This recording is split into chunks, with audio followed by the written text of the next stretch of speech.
Often in the actual tiki bars and restaurants of Hawaii, they look to Hawaiian mythology for their cocktails. Now in Hawaiian mythology, Diamond Head provided a resting place to Pele, the fire goddess, and her sister, Hi'iaka, while they looked for a home in Hawaii. The story picks up from there in the 1950s. Let's go. Aloha folks, welcome back to Spike's Breezeway Cocktail Hour. I would love to welcome back to the show a dude who's been here several times already, promoting his tributes to classic tiki bar mugs, specifically from one location specifically. I would like to welcome back onto the show, Gregorio from Kontigo Tiki Bar. Hey, what's up? How you doing, Spike? Good. Nice to see you again. Welcome back. Aloha, Breezeway fam. Yeah, aloha. Every time you're on the show, you seem to bring something new. Yeah, so definitely excited to bring a new mug, again, from the Harry Yee series. And of course, Harry Yee was the head bartender at Hilton Hawaiian Village. Like so many celebrities attended, right? Elvis and Martin Denny and everybody. Yeah. The thing that we love about the Hilton Hawaiian Village so much is that the menu is incredible. The menu was like a long strip, right? Yeah, it was like a little, what do they call them, like tabletop? Okay. But it was instead of it being high like a teepee, it was more long like a longhouse and short. So that was the really interesting thing about this one. But like folded? Or yeah, so yeah, it just folded over. Oh, okay. So yeah, like that. In the past, you showed us the chimp in orbit.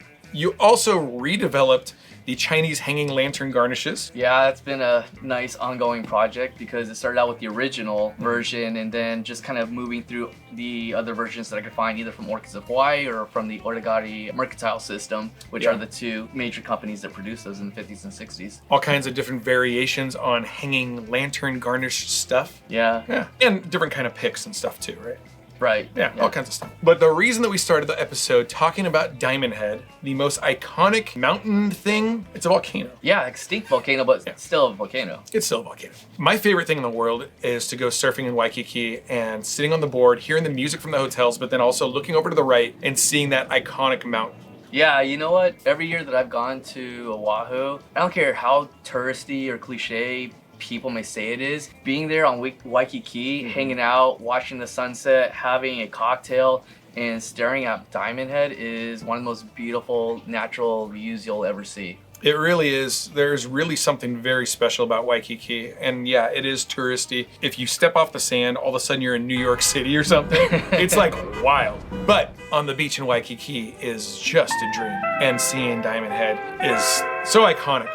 But there was a cocktail on that menu, Hilton Hawaiian Village. 1958, by Harry Yee, the innovator or creator of the Blue Hawaii. Blue Hawaii, yeah. Yeah, Tapa Punch, Tropical Edge, Chimp in Orbit. We're just going through them. Oh, yeah, we are. We actually are going through, like, it seems like all of them. But there's a cocktail we haven't done yet on the menu, and it has a very specific drinking vessel, right? Yes. And what's that cocktail called? Today we'll be checking out the Diamond Head, which was created, again, like I said a little bit earlier, in 1958 by Harry Yee. Yeah, it was the next one in line that I really wanted to try and recreate. And again, with all of the mugs, I try to style them not so much like the originals, but what you see in that menu illustration that we were talking about. Right. And just kind of trying to bring that to life. Yeah, totally. Not necessarily exactly what they had done in the ceramics, but what you see in the illustration. Right. Yeah. Yeah. It's a very cool way to do it. It's a very different way of going about it. Because very often we see in those menus, the drink vessel looks super rad, and then you like see the actual mug and you go, oh. Yeah, it definitely happens. Quality control. Or just like,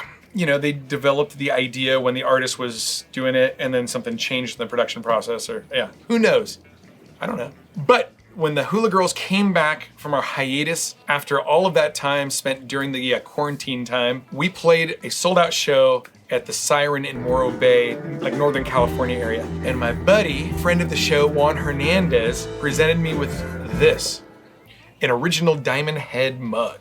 So you sought to create a reinterpretation of this. Right. Again, not so much based on the original, but based off of the image that was an actual illustration, because it wasn't a photo, it was hand drawn. Right. And so with this one, you can see the similarities. It's definitely keeping the shape and styling of it, and on all three sides, you can see the woman. What I wanted to do was just kind of lean it a little bit more towards what the illustration was. But looking at a few of these online, I noticed that not a two of them look the same. And again, that's because I'm finding these various images online, not that I've seen 10 that were produced in a row.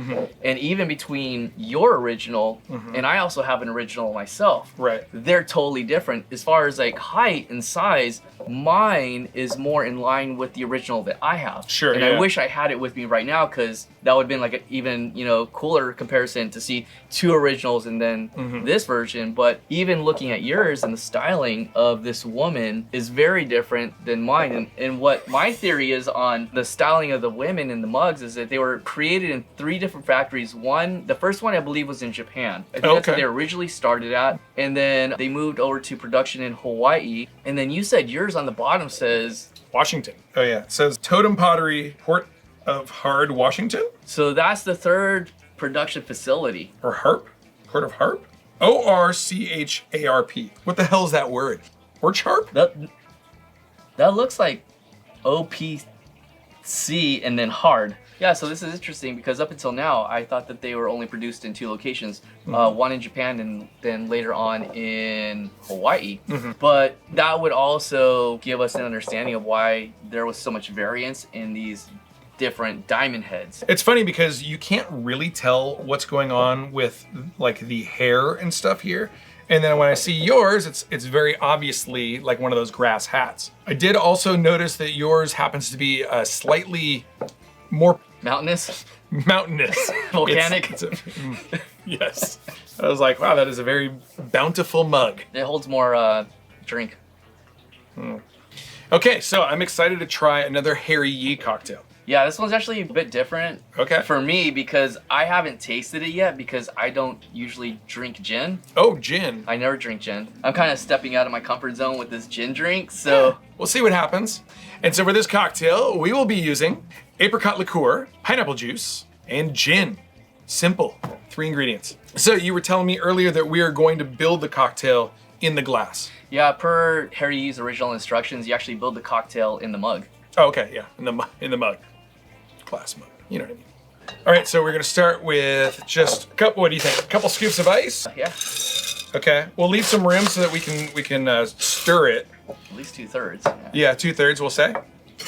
I think pebble ice here is definitely the trick because throwing ice cubes I don't think would work. Was it pebble ice or crushed ice? And I think the reason why this is a build in the mug thing is because I bet you Harry Yee was super busy when he was working for like doing cocktails for a resort. It was probably quicker just to make the drink in here. I don't think this is like super precise mixology. I think it's just like hotel bar drink. Well, I mean, you've been on Waikiki, and if you've been to the bars on Waikiki, the Mai Tais alone, if you're just looking at that production line, I mean, the Mai Tai demand, and then you got all the other cocktails, so that makes a lot of sense on why it'd be just like dump and get it out of here, or just like drop it straight in the mug and let them mix it up. Yeah, I totally agree. So how do we want to start this? He does have it specifically listed in his recipe. Okay, so we start off with an ounce of Gin. Yeah. Okay, yeah, it will become apparent at the end why we are waiting for the pineapple juice to the very end. Yeah, so 1 ounce each. Okay. The brand new bottle of Beefeater. Why do I keep buying this stuff? Oh, thank you. Maybe because it's good. It's fine. I like gin. It's you know, a botanical. The botanical, yeah. Okay, so what's the next thing? Apricot liqueur. You don't even have to ask. Yeah. I love corks. So 1/2 ounce. Well, it's not a very, sorry about that. It's okay. It's been a while since I poured. All right, so that's basically the drink. This is a pretty straightforward cocktail. It is. It's very straightforward, which makes me very concerned. Well, it's only 1 ounce, so, or that's not your concern. The concern is that the recipe says to top off with pineapple juice. And it's not that I don't like pineapple juice, but that's just like, that's a lot of pineapple juice. We're gonna finish filling up the mugs with ice. Sounds like a good idea. There Yeah. you go.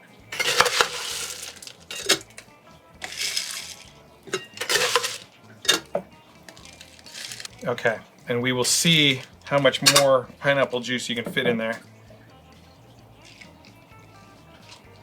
Still going. Was that like 3 ounces? There we go. Holy moly. You tell me when. I mean, that's good. Wow. Okay, that's it. All right. Yeah, it's not too bad because, yeah, it's not bad. Okay. Maybe Okay. 2 ounces. And then garnish it. We're gonna garnish it just like the illustration. Brand new cherries. And for you guys playing along at home, I seem to prefer the jumbo size maraschino cherries for the vintage cocktails. Because I think for that era, they would have been using these bright red cherries, not fancy Luxardo ones. Yeah, even if you look at a lot of the photos or illustrations or the menus, you can tell what they were using, and they were predominantly using the Bright ass red cherries. All right, so how do we garnish this thing? According to the illustration, which is the way I'd like to do it, pineapple wedge, you take the pineapple, cut it, and quarter it, then put a slit down the back, grab a maraschino cherry, stab it through the top like that, Okay. and then put it right there on the rim. All right. Actually, maybe I think this might be a better presentation. We go that way. Oh, okay. So Is that way, correct? Like, well, With the cherry pointed towards the drinker? Is that what it is in the illustration? I don't know. I think like that. I think that's going to be the right call. Is that correct? 50-50. What does the illustration 50-50. say? We got to get this historically accurate for you people. For Harry, And for Harry. let's pull up the actual image. Okay. Do you know you're a tiki nerd when you just got this stuff like cataloged in your phone? Seriously. It's facing in And here's the image right here. to verify. Yeah. Okay. The authenticity. So yeah, we'll flip that around. Since you touched this more than I can imagine, Yeah. it'll go like that. There you go. All right. I'll do my own. I washed my hands before. Nothing personal. Okay. And then this. And like that. And facing in, right? Yep, facing in, right in the middle. Oh, right in the middle. All right, so now I guess we could drink it like this, or what they would probably expect you to do in a high volume scenario is you just take it out there and you let them just swizzle that thing around. Originally, these were served with red and white striped straws, and so you would swizzle it like that. And for this mug, I actually recreated the original straws, which are Really? thick or wide, yeah, and they're made of acrylic, so they're reusable. Okay. And so I thought that it'd be a cool Wow. like little addition to add these to the mug purchase. Dude, that's super cool. And So if you purchase one of these mugs from you, you're gonna get 2 straws. you get 2 of these acrylic? They're acrylic reusable. It's pretty rad. Yeah, so you're not Alright. just like tossing them out. And I am carrying these in quantities of 50 for those of you who like to host larger parties. You know, at least you know, 1, they're not gonna go in the trash. 2, your friends could take them home, or 3, you can reuse them. Yeah, sounds like a good deal to me. So let's swizzle this thing a bit. Oh, okay. Yeah, mix it up. Okay, you just want to kind of like, Well, that'd be pretty strong if you just hit it like that. well, Straight gin? I don't know. Is that how you... straight gin on the bottom, right? And then, Sounds like breakfast. okay, and we're trying to push down some of that pineapple juice. Yeah, all right. If you aren't already a member of our Patreon and you think that we're doing something here that is worthy of supporting, join our Patreon. I will send you this enamel pin. You will get opportunities to buy merch before it goes on sale on anybody else, and some events coming up in the future. All kinds of stuff that you will be invited to. Be sure to follow Gregorio on Instagram at Kontigo Tiki Bar. Right. All right. Kontigo. Yeah, well, it'll come up as like a little... Oh, there? And so, from Harry Yee in 1958 at the Hilton Hawaiian Village in the Kontigo Tiki Bar, this is the Diamond Head. All right, I'm excited. Yeah, let's try it out. Okole Maluna. Kole Maluna. Super mellow. I was just waiting for that gin to hit. It's like a glass of pineapple juice. Yeah, maybe it should be 2 ounces of at home. 2 ounces gin, and then... Yeah, maybe it needs more gin. You know what I would do? I'd do 2 ounces gin, ounce of the Apricot. and See what that then does. fill it, yeah. It's just the pineapple juice is way overpowered. It's super overwhelming. This was a super light drink, you know, like you have your strong...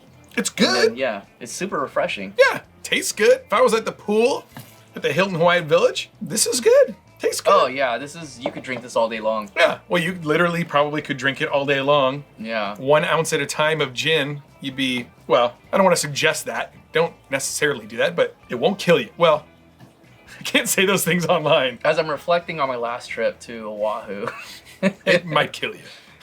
Yeah, it's super good. It is refreshing. It is very pineapple-y. I don't get almost any of the apricot at all. No, it's pretty light in there, but You should try to make this at home, but double the apricot, double the gin. double the gin, Especially when you get the mug. get the mug, and then fill the rest of the way Yeah, I think that'll... with pineapple juice after the ice. Yeah, but I think that'd make a great drink. And so speaking of these straws, I actually did bring you a pack.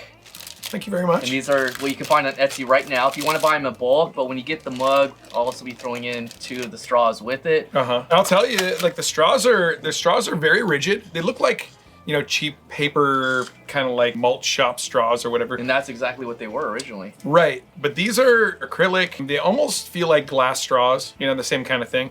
But they kind of bring like this super fun festivity thing to it. Also great for Christmas time, kind of a candy cane thing. Oh, nice. Yeah. You could add it maybe with some mint, and then you got like a Christmas party in your glass. There you go. What other stuff have you been working on? Because I know that you had the hanging lantern garnishes, you had the umbrella picks, you had the lantern picks. Oh my gosh, yeah. So there were the original ones were the hanging ones like this. Wait, hold on. I got them all right here.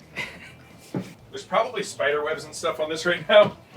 Now they look more vintage like that. They definitely look more vintage. This is all stuff that you had recreated, right? Yeah, so originally I started out with the hanging, which was the top and bottom match, and then I moved over to the angle, which was this one here. Right. And the tape was added to the ends. It's a shorter stick as well. And then it's like spider webs all over this. And then the straight pick. And if you get them now, I actually include little LEDs so they light up. They light up now. They light up now. Rad. Yeah, they're super rad. I should have brought some of those. I didn't think about it. Yeah. And then the last version is where the top and bottom are different colors, and there's a bead that hangs off of it. I have some of those inside. They're similar to this. That one's kind of the one that I'm a personal fan of because of how complicated and how unique they are. Totally. And then after 5 years, I finally created.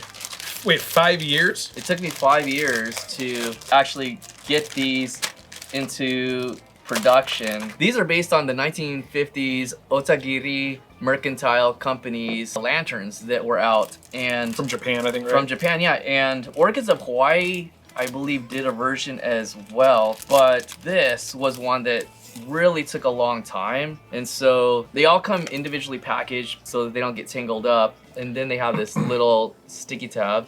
You just peel that off. Then you grab the ends and you slowly move it around, pinch the end. There you go.